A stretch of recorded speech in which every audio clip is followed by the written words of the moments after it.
अवधूतवाडीचे ठाणेदार लाच घेताना जाळ्यात.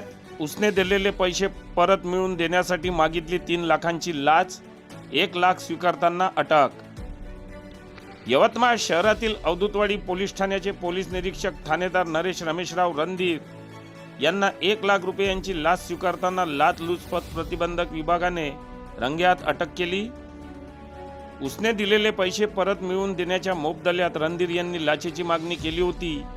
या कारवाईमुळे पोलीस दलात मोठी खळबळ उडाली आहे. तक्रारदाराने आपल्या एका मित्राला दुसऱ्या मित्राकडून 10 लाख रुपये 6 महिन्यासाठी मिळवून दिले होते.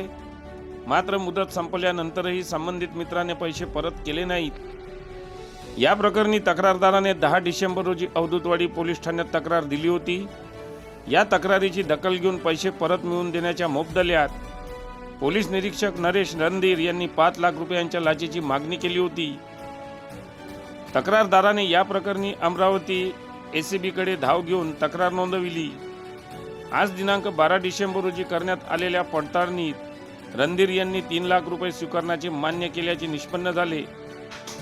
त्यानंतर दुपारी 2 वाजेच्या सुमारास अवधूतवाडी पोलीस ठाण्यातीलच आपल्या दालन्यात लाचेचा पहिला हप्ता म्हणून 1 लाख रुपये स्वीकारताना एसीबीच्या पथकाने त्यांना झडप घालून ताब्यात घेतले. आरोपी नरेश रमेशराव रणधीर वय 52 वर्षे हे मूळचे अमळनेर जिल्हा जळगाव येथील रहिवासी असून यवतमाळ येथे कार्यरत आहे. त्यांच्या विरुद्ध अवधूतवाडी पोलीस ठाण्यातच गुन्हा दाखल करण्याची प्रक्रिया रात्री उशिरापर्यंत सुरू होती. ही धडक कारवाई अमरावती परिक्षेत्राचे पोलीस अधीक्षक बापू बांगर, अप्पर पोलीस अधीक्षक सचिंद्र शिंदे, पोलीस उपअधीक्षक सुनील किनगे यांच्या मार्गदर्शनाखाली पोलीस निरीक्षक चित्रा मेसरे, स्वप्नील निराळे आणि त्यांच्या पथकाने यशस्वीरित्या पार पाडली.